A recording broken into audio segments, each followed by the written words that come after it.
কাছে বললেন আমি আগে কোরআন শিখাইছি তারপরে মানুষ বানিয়েছি। কেন বললেন? তার জবাব বলে আল্লাহ যে মানুষের কথা বলছেন সেই মানুষ আর তুমি আমি মানুষ আলাদা। কেমন আলাদা? বলে মানুষ দুনিয়াতে 3 ধরনের আছে, মৌলিক 3 ধরনের। একদল মানুষ বংশগত মানুষ, আর একদল জন্মগত মানুষ, আর একদল মানুষ হলো গুণগত মানুষ। মানুষের বংশে জন্ম হলো আমরা বংশগত মানুষ, আর বংশগত বাবা পয়গম্বর আদম। আব্বা জানের ঔরসে জন্ম নিলাম, বাবা আমার জন্মগত বাবা, আমি তার জন্মসূত্রে সন্তান, আমিও মানুষ। আল্লাহর আদালতে বংশগত মানুষের মূল্য নাই, জন্মগত মানুষের মূল্য নাই।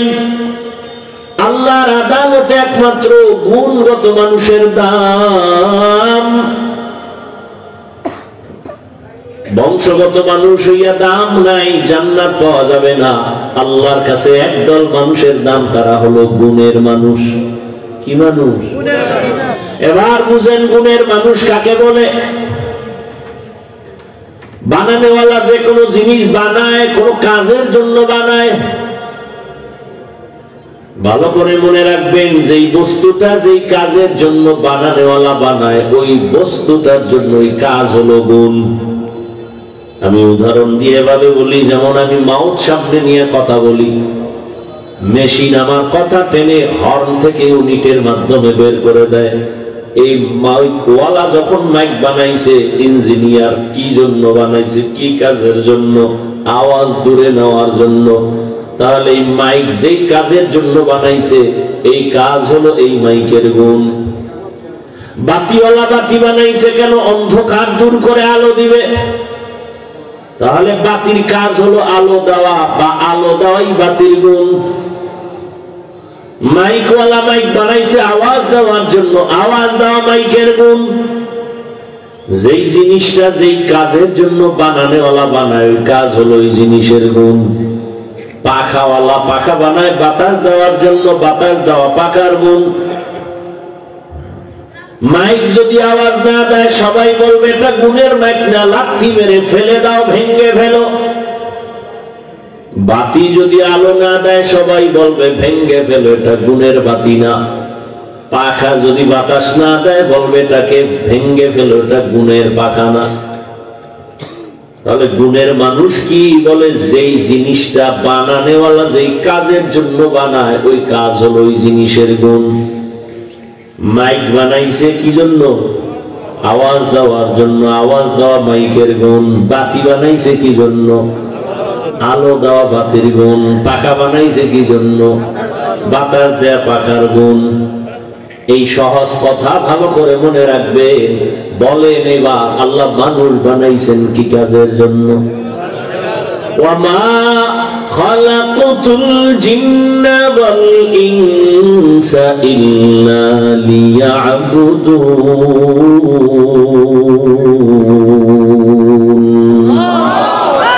মা খালাকুতুল জিন্না ওয়াল ইনসি বাখা जुज़ इबादत निस्ते मक़सूदन जहा। আল্লাহ মানুষ বানাইছেন ইবাদতের জন্য। তাহলে মানুষের কাজ কি? ইবাদত। এটাই হলো মানুষের গুণ। মানুষের জীবনে আর কোনো কাজ নাই, একটাই কাজ ইবাদত। আর এই ইবাদত করো তুমি গুণের মানুষ হয়ে যাবে। আর গুণের মানুষ যারা হবে তারা আল্লাহর কসম তারা বিনা হিসাবে জান্নাতি। গুণের মানুষ হওয়ার জন্য তোমার ইবাদত। আর ইবাদতটা তুমি কেমনে করবা? মন গড়া করবা না, না। ইবাদত করার জন্য তোমার নিয়ম লাগবে, সিস্টেম লাগবে। ইবাদতের একমাত্র নিয়ম হলো তরিকায়ে রাসূল। রহমতের নবীর নিয়ম মতো তোমার ইবাদত করা লাগবে। দুনিয়াতে যত কাজ করবা সব নবীজির আদর্শ অনুযায়ী। ব্যবসা করো নবীর তরিকায়, চাকরি করো নবীর আদর্শে, তো ইবাদত। নবীর আদর্শ মেনে তুমি ঘুমাও ইবাদত, নবীর আদর্শ মেনে তুমি খানা খাও ইবাদত, ওযু কইরা তুমি ঘুমায় যাও ডান কাতে, ঘুম থেকে উঠে তুমি আবার ফজর পড়ো, তোমার ঘুমটাও হবে ইবাদত। এক সেকেন্ড তোমার সওয়াব থেকে খালি না।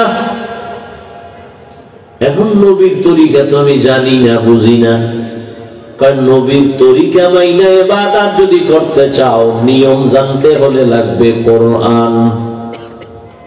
ইবাদতের নিয়ম জানতে হলে কি লাগবে? বাইবেল। কি লাগবে? কোরআন। কোরআন বুঝি না, কোরআন বুঝতে হলে লাগবে হাদিস। হাদিসও বুঝি না, কোরআন হাদিস বুঝতে হলে লাগবে একমাত্র উলামায়ে আহলে হক, উলামায়ে কেরামের দ্বারা কোরআন হাদিস শিখিয়া নবীর তরিকায় যদি ইবাদত করো তো তুমি গুণের মানুষ। গুণের মানুষ হইতে হলে লাগবে ইবাদত, ইবাদত শিখতে হলে লাগবে কোরআন, কোরআন বুঝতে হলে লাগবে উলামায়ে কেরাম। কি ফলাফল পাইলাম? গুণের মানুষ ইবাদত ছাড়া হয় না, ইবাদত কোরআন না জানলে হয় না, কোরআন আলেম ওলামা ছাড়া জানা যায় না। ফলাফল দাঁড়াইলো আগে আলেম কাছে যাও, আলেমদের থেকে কোরআন শিখো, নিয়ম অনুযায়ী নবীর তরিকায় ইবাদত করো, এরপরে তুমি হবে গুণের মানুষ। আল্লাহ এই দিকে ইঙ্গিত করে বললেন, আমি আগে মানুষ বানাই নাই, আগে কোরআন শিখাইছি। অর্থাৎ যারা আলেমদের মাধ্যমে কোরআন শিখা ইবাদত করবে তারা গুণের মানুষ। তাহলে বোঝা গেল কোরআন শিখা ছাড়া ইবাদত হয় না, ইবাদত ছাড়া গুণের মানুষ হয় না। আল্লাহ এই দিকে ইঙ্গিত করে বলেন, আমি আগে মানুষ বানাই নাই, আগে কোরআন শিখাইছি। অর্থাৎ কোরআন শিখা যারা ইবাদত করবা তোমরাই গুণের মানুষ, আর তোমাদের জন্যই হলো বিনা হিসাবে জান্নাত। এই জন্য আল্লাহ বলেন, আর রহমান আল্লামাল কুরআন খালাকাল ইনসান। মাইকের গুণ আওয়াজ দেওয়া, বাতির গুণ আলো দেওয়া। মাইক ভাড়া করে এনেছি, যদি আওয়াজ না দেয় সবাই গালি দিবে, ভেঙ্গে ফেলো, টাকা দিও না, গুণের মাইক না। মনে রাখিও, দুনিয়া থেকে আখিরাতের শিক্ষা নাও, দুনিয়া থেকে আখিরাত বুঝো। ইবাদত কইরা গুণের মানুষ না হইয়া যদি তুমি আজরাইলের হাতে ধরা পড়ে যাও, আল্লাহ বলবে এটারে লাথি মেরে জাহান্নামে ফেলে দাও, এটা গুণের মানুষ না, এ জাহান্নামে ফেলে দাও। এর মধ্যে ইবাদতের গুণ নাই। গুণের মানুষ যারা হবে না তাদের জন্য আরেকটা জায়গা আমি আল্লাহ বানাইছি, ও জায়গার নাম জাহান্নাম। আল্লাহ তাআলা হ্যান্ডকাপ লাগাইবে ফেরেশতার দ্বারা, এরপরে জাহান্নামে নিয়ে যাবে। অতএব আমরা কি বুঝলাম? আল্লাহ মানুষ বানাইছেন, এই মানুষকে সুশৃঙ্খল জীবন যাপনের জন্য দুইটা ব্যবস্থা দিলেন, ব্যক্তি আর কিতাব। ব্যক্তির মধ্যে শ্রেষ্ঠ রাহমাতুল লিল আলামিন, কিতাবের মধ্যে শ্রেষ্ঠ কোরআনুল কারীম। ওই কোরআন শিখা তুমি গুণের মানুষ হও, আর সেই কোরআন শিখার একমাত্র জায়গা বা ফ্যাক্টরি হলো মাদ্রাসা। স্কুলে কোরআন শিখায় না, কলেজে না, প্রাইমারিতে না, টুকটাক যা ছিল তাও জবাই করে দিয়েছে, টুকটাক যা ছিল তাও শেষ। ওই হুরুয়া এলাকায় বলেছিলাম সেদিন, আদর্শ লিপি বই পড়েছিলাম, কত মজার, কত সুন্দর কবিতা পড়ছিলাম। সকালে উঠিয়া আমি মনে মনে বলি, সারাদিন আমি যেন ভালো হয় চলি। আদেশ করেন যাহা মোর গুরুজনে, আমি যেন সেই কাজ করি ভালো মনে। এখন সে কবিতার 1000 ভাগের 1 বিন্দু পর্যন্ত নাই। এখন অশ্লীলতা ঢুকানো, বাচ্চারা স্কুলে যাবে এমন শিক্ষা নিবে যে জেনার রাস্তা খুলে যাবে। ওদিকে আবার বাল্য বিবাহের উপরে আগুন লাগায় কয় আকাম চালাও, তবে বাল্য বিবাহ চালায় না, আকাম চলবে, অনুমতি আছে। আকামের অনুমতি দিয়ে রাখছে, বাল্য বিবাহের অনুমতি নাই।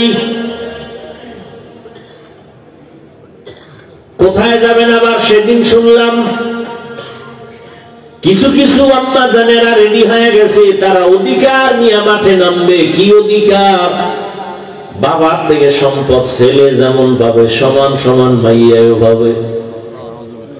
অধিকার বুঝেন? আল্লাহর জাতের কসম, নারীদের সম্মান আর অধিকার ইসলাম দিয়েছেন, আমার আল্লাহ দিয়েছেন। জমিনে আর কোন ধর্ম নারীর সম্মান আর অধিকার দেয় নাই। সব ধর্মে নারীদের করেছে অপমান। নারীদের যতটুকু সম্মান দিয়েছে ইসলাম, কিন্তু পশ্চিমা বেঈমান লাল চামড়াওয়ালারা অধিকার দিয়ে বুঝাতে চায় পুরুষ যেমন খোলামেলা রাস্তাঘাটে চলে, মেয়েরাও যেন এমন ভাবে চলতে পারে। ওরা বুঝাতে চায় এটা কালেমাতু হক্কিন উরিদা বিহাল বাতিল।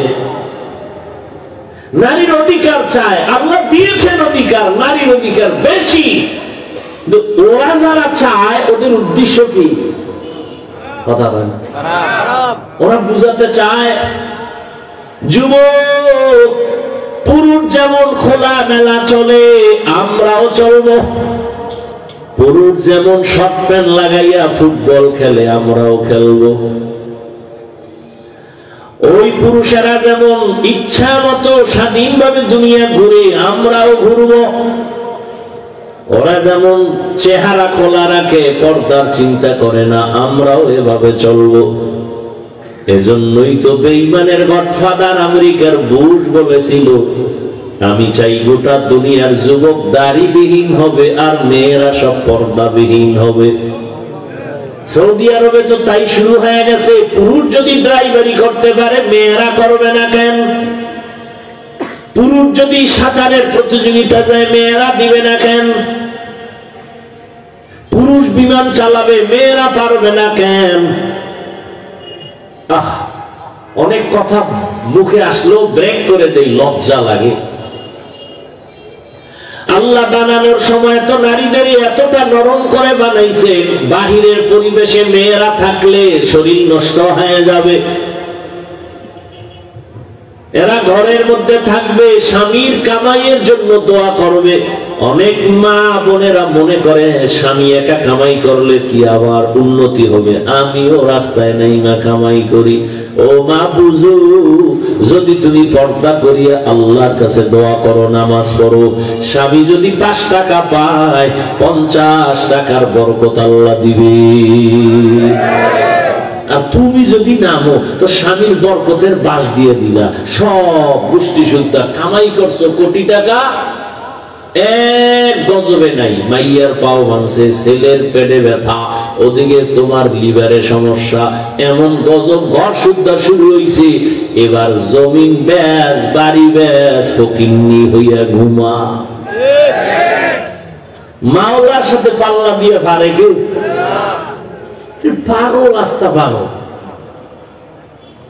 ওই যে বুঝাইছি না শুরুতে, বুঝ নাই, উল্লা দিয়ে বুঝে। আল্লাহ হেদায়েত দান করেন। নারীদেরকে আল্লাহ সম্পদ দিচ্ছেন বেশি, নারীর জীবনে কোনো কামাই নাই, রাজার হালে জীবন ভর খাবে আর ঘুমাবে, কোনো কামাই নাই। বাবার মাইয়া যখন হবে বিবাহের আগ পর্যন্ত বাবা দিন নাই রাত নাই, রৌদ্র নাই, কষ্ট নাই, কামাই করে মাইয়া বলারে খাওয়াও। বিবাহের সিঁড়িতে যখন দিবা তখন স্বামীর উপরে জিম্মাদারি আছে, স্ত্রী যতদিন থাকবে ততদিন তার ভরণ পোষণ দাও, কোন দিক থেকে যেন স্ত্রীর কষ্ট না হয়।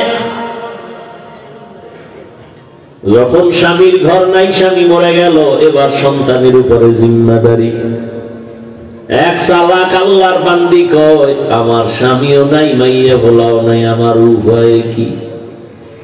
তোমার এই বুদ্ধি বুঝি আল্লাহর নাই? তুমি প্রশ্ন করে আল্লাহরে আটকাবা? আল্লাহ জানে এক যুগে তাসলিমা নামের এক বেশ্যা আসবে, আল্লাহর উপরে প্রশ্ন তুলবে। আল্লাহ জবাব দিয়ে রাখছে যে এই নারী, ওরে তোমার মাইয়া নাই বলা নাই, বাদ দাও তোমার কথা।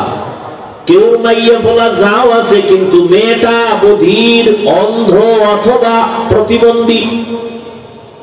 জমিনের মধ্যে যত নারী, একা চলার পথ নাই, সরকারের দায়িত্ব এর ঘরের মধ্যে আরামে বসাইয়া মাসে মাসে টাকা দাও, খানা দাও। নারীকে দিয়া রাস্তায় কাজ করানো যাবে না, সম্মান নষ্ট করা যাবে না। নারীরা তো স্বর্ণের থেকেও দামি। قال رسول الله صلى الله عليه وآله وسلم الدنيا كلها متاع وخير المتاع الدنيا الامرأة الصالحة। দুনিয়ার সব সম্পদের মধ্যে শ্রেষ্ঠ সম্পদ হলো নারী।